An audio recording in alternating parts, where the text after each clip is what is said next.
Si le Grand Prix de Wallonie de Supermoto était évidemment l'événement sportif incontournable du week-end, dans la région de Oui, c'est le rallye du Condro qui a déployé ses spéciales, toujours aussi spectaculaires. Dernière manche du championnat d'Europe de la spécialité, il allait peut-être permettre à Bruno Thierry de coiffer la couronne européenne. Ceci dit, Bruno allait devoir compter avec un invité de marque, Freddy Loax. Il a séduit le constructeur au Lyon au dernier rallye d'Angleterre, donc Freddy n'avait pas franchement l'intention de jouer au touriste au Condro. L'analyse de la course en images avec Marc Lacroix. Pour son 30e anniversaire, le rallye du Condro s'était offert une bien belle affiche et avait tout mis en œuvre pour que la fête soit totale. Une parfaite occasion de sonder la popularité des épreuves routières et sur ce plan, le moins que l'on puisse dire, c'est que le bilan dépasse toutes les espérances. Malheureusement, l'événement mosant sera terni par la flagrante indiscipline et l'agressivité dont font preuve certains spectateurs, un regrettable phénomène de société auquel le rallye n'échappe pas. Sportivement, en revanche, et comme les années précédentes, le Condro a été le théâtre d'un spectacle de toute beauté à tous les étages. Forfait suite à un accident de la route, Ferdy Purnell offrait le titre à Sébastien Jardon dans le Ford Focus Tour, lequel décrochait toutefois une nouvelle victoire ici, après avoir été mené un moment par Christophe Verlo.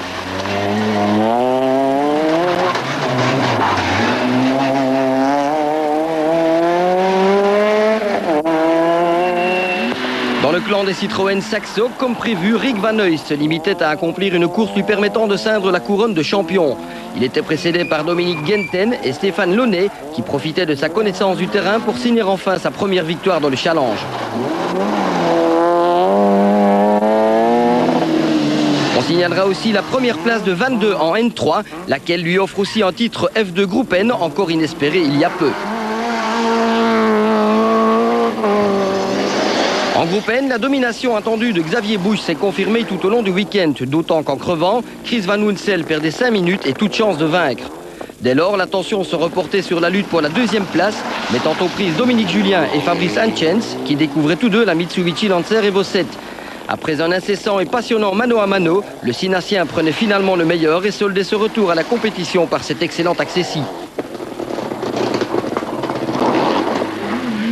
En Super 1600, les rangs se décimaient assez rapidement, à commencer par un nouvel abandon de Pascal Gabon. C'est l'arbre primaire qui est cassé. C'est encore plus malheureux parce que ça arrive en liaison. Vraiment, quand même ici pour le Condro, on avait mis tous les champs de l'autre côté. C'est une nouvelle boîte et voilà, c'est pas de chance. C'est vraiment la poisse qui suit là. C'est vraiment malheureux. Peu après, les Citroën de Bernd Kazir et Olivier Collard faisaient de même pour des problèmes similaires. En attendant pour prendre le départ, j'ai eu un problème électrique. Le moteur a commencé à mal tourner et puis s'est arrêté. Et c'est un bête problème à 5 francs, mais malheureusement, ça fait 20 minutes qu'on travaille sur la voiture et on est hors course. Dès lors, Thierry Bragard s'installait en 3e position, non sans assurer une bonne part du spectacle. Mais à aucun moment, le Malmédien n'était en mesure de se mêler à la lutte en tête de cette catégorie, animée comme attendu par le duo infernal Larry Cole, Simon Jean-Joseph. Mené en début d'épreuve, le Martiniquais refaisait progressivement son retard et parvenait à passer notre nouveau champion. C'est très serré avec Simon. Pour l'instant, il vient de repasser juste une seconde devant nous, donc c'est à nous à courir après lui, mais c'est vraiment très serré, on s'amuse bien, la voiture va super bien, un peu trop sec pour moi seulement.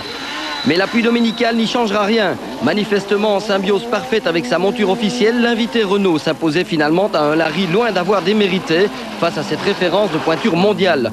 Nous avons en tout cas vécu là une bien belle bagarre que l'on espère revivre souvent l'an prochain, du moins si le plateau Super 16 sans espérer se concrétise. Enfin, en tête, la qualité du spectacle était aussi exceptionnelle. Il est vrai qu'avec des pilotes du calibre de Freddy Loax, qui avait triomphé en 1996 et qui retrouvait ici la Peugeot 206, Bruno Thierry rentrait victorieux à Oui à 4 reprises, et Patrick Sneyers, 8 fois vainqueur sur ce rallye, les débats s'annonçaient animés. Ce que confirmait le début de rallye, puisque ces 3 pilotes se succédaient en tête au cours des 3 premières spéciales. Mais peu après, le pilote Subaru crevait et perdait 4 minutes 30. Ses motivations étaient dès lors tout autres. Je dois rester sur la route, pas casser la voiture et m'amuser, faire quelques beaux temps, faire quelques beaux travaux pour les spectateurs, je pense. Et essayer de revenir, peut-être 4e place, ça c'est possible. Quand même pour la victoire, c'est foutu. Dès lors, et selon toute logique, la lutte pour la victoire allait se circonscrire entre les 2 Peugeot des anciens équipiers du team Opel. De retour en Belgique pour la première fois depuis sa victoire à Ypres en 1999, Freddy Loax tenait la dragée haute à Bruno Thierry tout au long du week-end. Mais finalement, Freddy profitait d'un avantage qui allait s'avérer déterminant. Au contraire de Bruno, qui devait impérativement terminer premier ou deuxième pour remporter le championnat d'Europe, son objectif de l'année, Freddy pouvait viser la victoire sans état d'âme. La course est encore très longue, il arrive toujours quelque chose au Condro, donc il faut que je reste prudent et ou deux demain nous satisferaient tous, ça c'est sûr. Et c'est effectivement deuxième que le Liégeois finira avec à la clé ce qui constitue son premier titre d'importance.